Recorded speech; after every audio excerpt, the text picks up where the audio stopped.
نحمده ونصلي ونسلم على رسوله الكريم.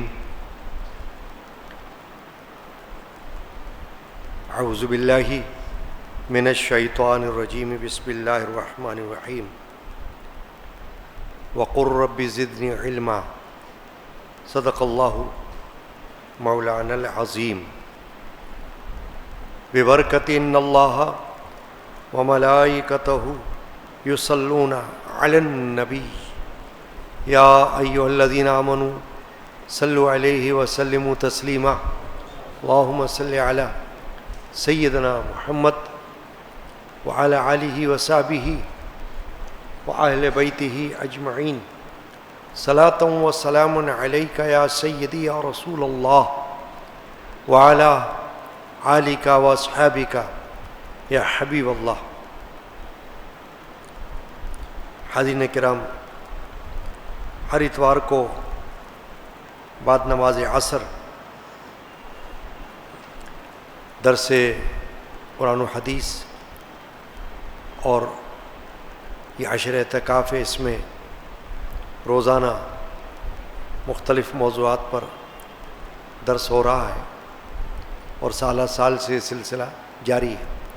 اللہ تعالی حاضری کو قبول فرمائے.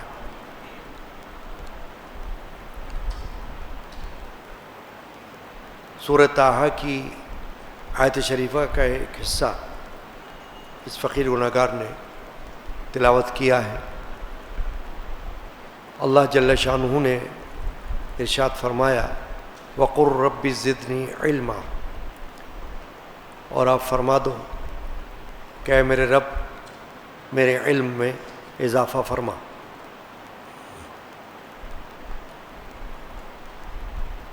آج کے درس کا موضوع ہے عالم عابد سے افضل ہے. ایک حدیث شریفہ جو حضرت انس بن مالک رضی اللہ تعالی عنہ سے مروی ہے اور ترمذی شریف میں موجود ہے. وہ یہ روایت کرتے ہیں قال رسول اللہ صلی اللہ علیہ وسلم من خرج فی طلب العلم فہو فی سبیل اللہ حتی یرجع.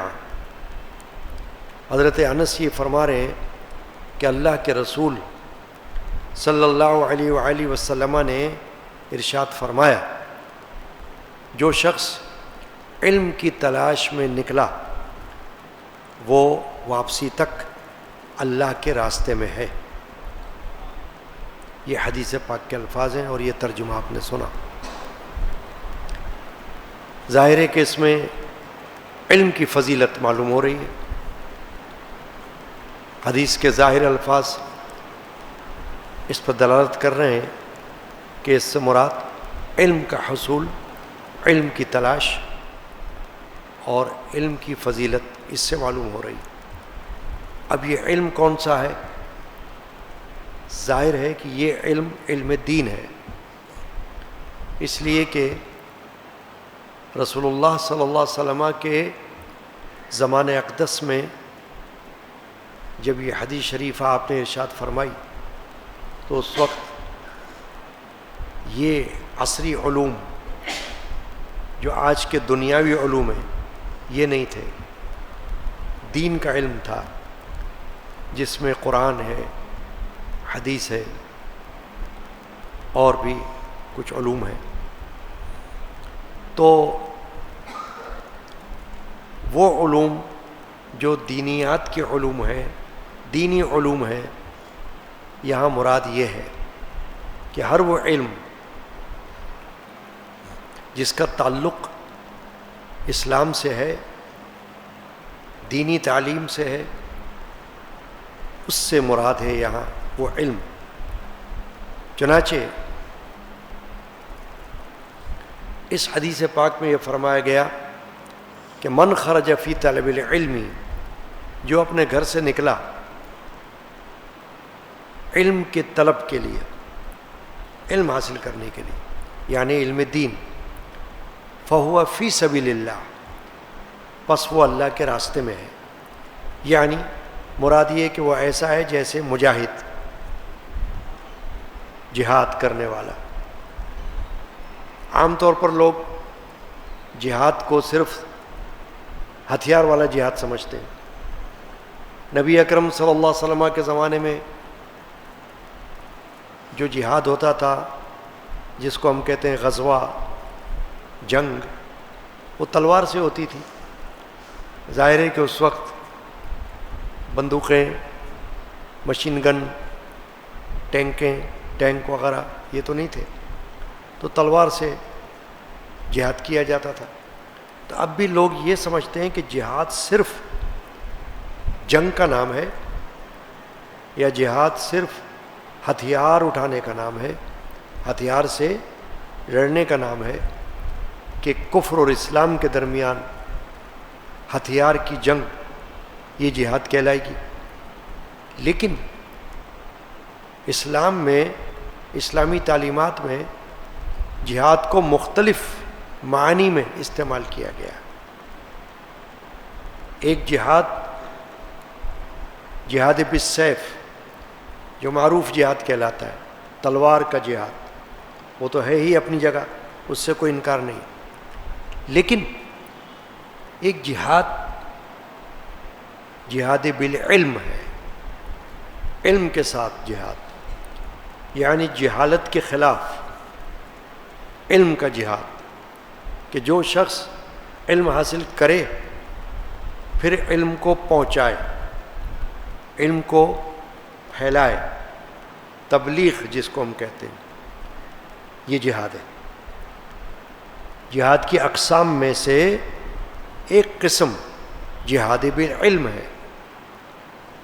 تو اب جہاد بالعلم میں یہ بات آ گئی کہ جو شخص اس کی تلاش کر رہا ہے، نکل رہا ہے اپنے گھر سے، کوئی مدرسے میں جا رہا ہے، دارالعلوم میں جا رہا ہے دین کا علم حاصل کرنے، کوئی مسجد میں جا رہا ہے دین کا علم حاصل کرنے، کوئی کسی مجلس میں جا رہا ہے، محفل میں جا رہا ہے دین کا علم سیکھنے،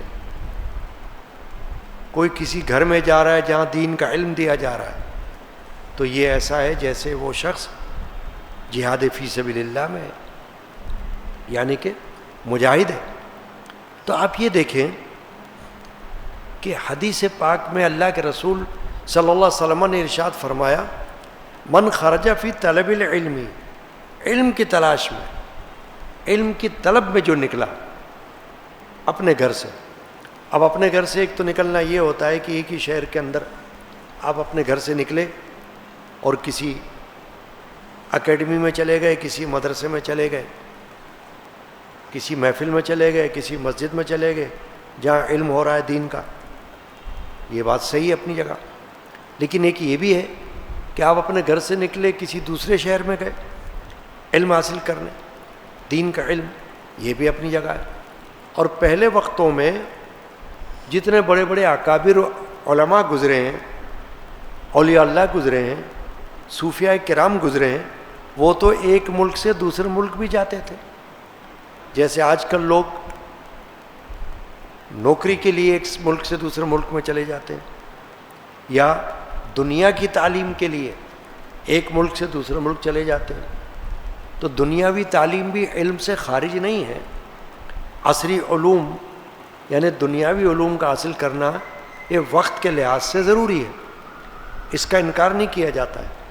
لیکن احادیث میں جہاں علم کا ذکر آیا ہے اس سے مراد دین کا علم ہے. کم از کم فرائض کا علم حاصل کرنا، یعنی فرائض علوم، فرض علوم، ایسے علوم جو ہر شخص کو معلوم ہونا چاہیے. نماز کے مسائل، وضو کے مسائل، روزے کے مسائل، حج کے مسائل، زکوٰۃ کے مسائل، تلاوت قرآن کے مسائل، یہ وہ علوم ہیں جو فرائض علوم میں شمار کیے جاتے ہیں. ان کا حاصل ہونا ضروری ہے. جب تک یہ معلوم نہ ہو آپ وہ عبادت کیسے کریں گے؟ کہیں نہ کہیں غلطیاں کریں گے، کہیں نہ کہیں گناہ کر لیں گے نہ معلوم ہونے کی وجہ سے. تو یہ علم حاصل کرنا ضروری ہے. اس کے لیے کہیں جائیں اور علم سیکھیں، یا کسی عالم کے پاس بیٹھیں،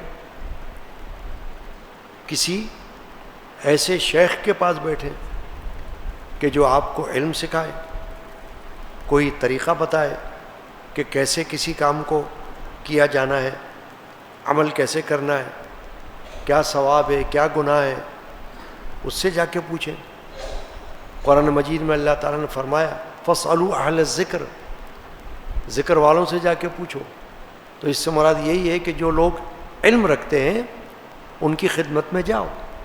یہ جو بزرگان دین نے، صوفیاء نے، علماء نے، اولیاء اللہ نے فرمایا ہے کہ صحبت اختیار کرو بزرگان دین کی، تو کیوں فرمایا؟ اسی لیے فرمایا کہ ان کے پاس جا کر بیٹھنے سے علم ملے گا، ان کے علم سے آپ فیض اٹھاؤ گے، فائدہ حاصل کرو گے، فالتو نہیں. ان کے پاس جا کر بیٹھ کر اپنا وقت ضائع نہیں کرو گے آپ، نہ ان کا وقت، بلکہ سیکھو گے، علم سیکھو گے، تاکہ دین بھی آپ کا بہتر ہو جائے اور دنیا بھی آپ کی بہتر ہو جائے. تو اس کے لیے اللہ کے رسول صلی اللہ علیہ وسلم نے فرما دیا کہ جو علم کی طلب میں اپنے گھر سے نکلا فَهُوَ فِي سَبِيلِ اللَّهِ، وہ اللہ کے راستے میں ہے. یعنی وہ ایسا ہے جیسے اللہ کا راستہ، کیونکہ علم دین جو ہے وہ اللہ کے راستوں میں سے ایک راستہ ہے. اور فی سبیل اللہ سے مراد یہاں یہ بھی ہے کہ وہ ایسا ہے جیسے مجاہد فی سبیل اللہ، اللہ کے راستے میں جہاد کرنے والا مجاہد، کہ اللہ کے دین کو بچانے کے لیے نکلا ہوا ہے. کیونکہ جہاد کی تعریف ہی یہی ہے کہ وہ جنگ جو کفر اور اسلام کے درمیان دین کے بچانے کے لیے، دین کی بقا کے لیے کیا جائے. دنیا کے لیے جو جنگ لڑی جاتی ہے وہ جہاد نہیں ہوتا، وہ تو جنگ ہوتی ہے. دو ملک آپس میں لڑتے ہیں نا، ابھی بھی بہت سارے ممالک آپس میں لڑ رہے ہیں، انگریز ممالک آپس میں لڑ رہے ہیں. وہ کون سا جہاد ہے؟ ان کے ہاں تو جہاد کا کوئی تصور ہی نہیں ہے. وہ تو بلکہ جہاد کے مخالف ہے کہ کسی طریقے سے اس کو روکا جائے، اس کو ختم کیا جائے، کہ اس میں لوگ قتل ہو جائیں گے، مر جائیں گے. ان کو اپنی فکر ہے کہ ایسا نہ ہو کہیں کفر کے خلاف جہاد کا فتویٰ آ جائے، کفار کے خلاف جہاد شروع ہو جائے. تو وہ تو خود جہاد کے مخالف ہے. لیکن وہ جو آپس میں لڑائیاں کر رہے ہیں، یورپین کنٹریز، یورپین ممالک جو ایک دوسرے کے خلاف جنگیں کرتی رہی ہیں، وہ کون سا جہاد تھا؟ وہ تو جہاد نہیں تھا، وہ تو جنگ تھی. جنگ کبھی زمین پر ہو جاتی ہے، جنگ کبھی کھانے پینے کے معاملات میں ہو جاتی ہے، جنگ کبھی ایک دوسرے کے خلاف معاہدے کی تنسیخ کی وجہ سے ہو جاتی ہے، معاہدے کی خلاف ورزی پر ہو جاتی ہے. تو وہ تو جنگیں تو مختلف معاملات پر ہو سکتی ہیں. مسئلہ جنگ کا نہیں، یہاں جو بات ہو رہی ہے وہ جہاد کی ہو رہی ہے. کہ اللہ کے رسول یہ فرما رہے ہیں کہ جو شخص علم کی طلب میں نکل کھڑا ہوا، اس کی حیثیت ایک مجاہد کی جیسی ہے، کہ جیسے وہ اللہ کی راہ میں جہاد کرنے کے لیے نکلا ہے. اب مجاہد اگر جہاد میں بچ جاتا ہے تو غازی کہلاتا ہے. غزوے کے حوالے سے اس کو غازی کہا جاتا ہے، وہ غازی ہے. غزوات میں جن صحابہ نے حصہ لیا وہ بچ گئے، وہ غازی کہلائے.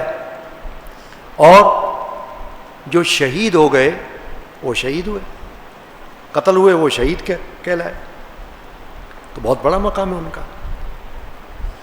تو اللہ کے رسول صلی اللہ علیہ وسلم نے فرمایا کہ وہ اللہ کے راستے میں ہے جو علم کی تلاش میں نکلا، حتی یرجع، جب تک کہ وہ واپس نہ آ جائے، یعنی علم کو مکمل نہ کر لے. وہ ایسا ہے جیسے جہاد میں. اب اس سے اندازہ آپ لگائیں کہ علم دین کو حاصل کرنے کی کتنی بڑی فضیلت ہے. ہر شخص تو عالم دین نہیں بنتا. یہاں یہ بات نہیں ہو رہی کہ ہر شخص عالم دین بن جائے مکمل. بات یہ ہو رہی ہے کہ کم از کم علم فرائض وہ تو حاصل کر لے, فرض علوم اس کو تو حاصل کرے, یا وہ علوم جو بنیادی عقائد سے تعلق رکھتے ہیں ان کو تو حاصل کرے. ضروریات دین کا علم وہ تو حاصل کر لے, یہ تو ضروری ہے نا. اب ایک بندہ صرف عبادت کر رہا ہے, اس کے پاس کچھ علم نہیں, علوم فرائض میں سے کچھ بھی نہیں. نماز پڑھ لیتا ہے, قرآن پڑھ لیتا ہے اور روزہ رکھ لیتا ہے, تو یہ تو عبادت ہے, اس کا ثواب اپنی جگہ ہے. مگر ایسا شخص صرف عابد ہے, عالم نہیں ہے. ابھی آپ نے موضوع کے اعتبار سے بات سنی کہ عالم عابد پر افضل ہے, تو اس کا مطلب کیا ہوا کہ عالم کی فضیلت عابد کے اوپر ہے. یعنی جو شخص صرف عبادت کر رہا ہے وہ عالم سے بڑا نہیں ہے, عالم اس سے بڑا ہے, کیونکہ عالم علم بھی رکھتا ہے اور عبادت بھی کرتا ہے, اور عابد صرف عبادت کرتا ہے, علم نہیں رکھتا. تو عالم کا مقام بڑا ہو گیا, عالم کی فضیلت زیادہ ہو گئی. عابد اگر 100 رکعت نفلیں بھی پڑھ لے, علم نہیں ہے, تو عالم کی تو 2 رکعت نفل اس سے بڑی ہے. ایک شخص 100 رکعت پڑھ رہا ہے, ایک شخص 2 رکعت پڑھ رہا ہے, اور وہ عالم ہے, تو عالم کی 2 رکعت صرف عابد کی کہ جو علم نہیں رکھتا اس کی 100 رکعت سے افضل ہے. آپ دیکھ لیں, بہت بڑے عالم اور شیخ صوفی حضرت مولانا محمد جلال الدین رومی رحمۃ اللہ علیہ کا ایک شعر ہے نا, یک زمانہ صحبت با اولیاء بہترس 100 سالہ طاعت بیریا, کہ اولیاء اللہ کے پاس کچھ دیر بیٹھنا, ایک وقت بیٹھنا, یہ 100 سال کی بے ریا عبادت سے بڑھ کر ہے. تو اولیاء اللہ چونکہ عالم بھی ہوتے ہیں, جتنے بڑے بڑے اولیاء اللہ گزرے ہیں وہ تو عالم بھی ہیں اور عارف بھی ہیں, اللہ تعالیٰ کی معرفت رکھنے والے. تو جب تک علم نہ ہو عبادت صرف عبادت کہلائے گی. یہ نہیں ہوگا کہ آپ کی عبادت قبول نہیں ہو رہی, مگر عبادت کی جو تقاضے ہیں وہ حاصل نہیں ہوں گے جب تک کہ علم نہیں ہوگا آپ کے پاس. ہو سکتا ہے کہ آپ عبادت کر رہے ہو, اس کے اندر آپ کی عبادت ناقص ہو رہی ہو, لیکن آپ کو علم نہیں ہے, تو آپ عبادت کرے جائیں گے, کیے جائیں گے, اور عبادت ناقص ہوگی. آپ روزہ رکھے جائیں گے, آپ کا روزہ ناقص ہوگا.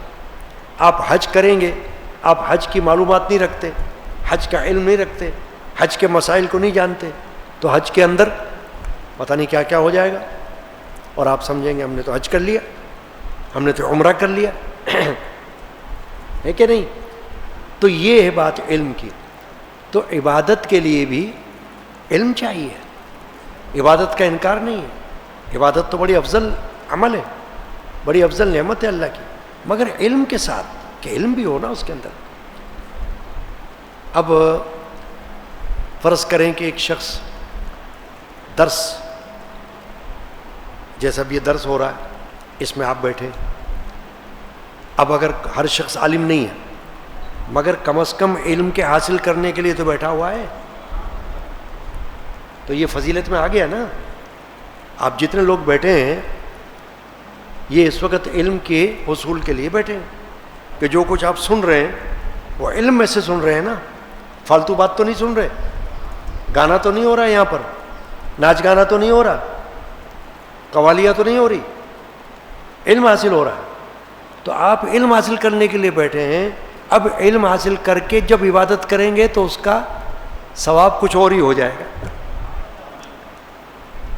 تو جب علم ہو رہا ہو نا تو اس وقت تو وہ عبادت جو کہ پھر بھی ہو سکتی ہے اس کو بھی ختم کر دینا چاہیے, علم کا حصول کرنا چاہیے, علم حاصل کرنا چاہیے.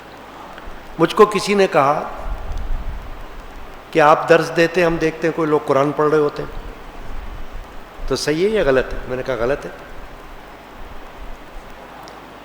جب درس ہو رہا ہے تو وہ علم ہے اور قرآن عبادت ہے، تو قرآن تو آپ بعد میں بھی پڑھ سکتے ہو. کسی نے مجھ سے کہا یہ بات رات کو، ایک شخص نے، کہ آپ نے یہ بات نہیں بیان کی یا بتائی نہیں کہ ہم نے دیکھا کہ آپ کا درس ہوتا ہے اور لوگ قرآن پڑھ رہے ہوتے ہیں، درس نہیں سنتے. تو میں نے کہا وہ پھر اپنے آپ کو بہت افضل سمجھتے ہوں گے، ہے نا، بڑا عالم سمجھتے ہوں گے، ان کو علم کی ضرورت نہیں ہے، شاید یہ سمجھتے ہوں گے، تو پھر تو ٹھیک ہے. لیکن اگر ایسا نہیں ہے تو علم کے وقت علم سیکھیں. قرآن پڑھنے کے لیے سارا دن ہے، ساری رات ہے، آپ پڑھو قرآن. اب علم ہو رہا ہے کوئی نفلیں پڑھ رہا ہو تو یہ بھی درست نہیں ہے. اس وقت کہ جس وقت علم دیا جا رہا ہے وہ نفل سے بڑھ کر ہے، کیونکہ آپ کی نفل جو ہے وہ علم کی وجہ سے مکمل ہوگی. آپ کو علم حاصل ہوگا تو نفل کا بھی آپ کو لطف آئے گا. تو اس لیے ہر بات کا ایک طریقہ اور ادب ہوتا ہے. جب لوگ، اب یہ اسی لیے تو ہے نا کیونکہ علم نہیں ہے، جن کے پاس علم نہیں ہے وہ یہ کر رہے ہیں کہ درس ہو رہا ہے وہ اپنا قرآن پڑھ رہے ہیں، کیونکہ علم نہیں ہے. علم ہوتا تو وہ یہ جانتے کہ نہیں اس وقت تو ہم کو درس سننا ہے، اس وقت تو علم پہنچایا جا رہا ہے، یہ سارا دن تھوڑی ہوتا ہے، ہمارے پاس تو سارا دن ہے، ہم سارا دن قرآن پڑھ لیں گے، اس وقت تو ہم علم سنیں. تو یہ کیا ہے؟ ناواقفیت کی بنا پر ہے، یعنی کہ اپنی علم نہ ہونے کی وجہ سے. علم ہوتا تو پھر ایسا نہیں ہوتا. تو اس کو ہمیشہ سوچنا چاہیے. تو آج کے درس میں علم پر حدیث میں نے پڑھی ہے، اور یہ ہمیں معلوم ہوا کہ جو شخص علم دین کی تلاش میں اپنے گھر سے نکل گیا وہ ہر وقت عبادت میں. یعنی ایک بندہ یہ سمجھتا ہے کہ میں قرآن پڑھ رہا ہوں تو عبادت کر رہا ہوں، میں نماز پڑھ رہا ہوں تو عبادت کر رہا ہوں، یا میں تسبیح پڑھ رہا ہوں تو عبادت کر رہا ہوں. ارے تم علم سیکھ رہے ہو تو یہ بھی عبادت ہے بھائی. پوچھو کسی عالم سے جا کر، کیا تم فالتو بیٹھے ہو یہاں پر؟ یہ عبادت نہیں ہے؟ پوچھو کسی سے جا کر، پھر بتاؤ مجھے، یہ بھی تو عبادت ہے. تو ایک وقت میں ایک عبادت، ایک وقت میں ایک عبادت. نیکیاں ایک سے زیادہ ہوتی ہیں. کس نے یہ کہا کہ نیکی صرف ایک ہے تو بس اسی پہ لگ جاؤ؟ علماء تو یہ فرماتے ہیں کہ آپ چھوٹی سی چھوٹی نیکی لے لو، ضائع مت کرو اس کو بڑی نیکی کے چکر میں کہ بڑی ہوگی تو لیں گے چھوٹی نہیں لیں گے. کیا پتا کہ تمہیں چھوٹی نیکی جو ہے وہ بخشوا دے تمہاری نیت کی وجہ سے. اس لیے یہ جو علم ہے، علم کا اصول یہ خود عبادت ہے. پھر اس کے بعد جو آپ جو عبادت کریں گے وہ سب عبادت ہے. تو امید ہے کہ آج کے درس میں آپ نے جو کچھ باتیں سنی ہیں وہ آپ کو انشاءاللہ کام آئیں گی. صلی اللہ تعالی علی محمد وعلی آلہ وصحبہ اجمعین برحمتک یا ارحم الراحمین. لا الہ الا اللہ.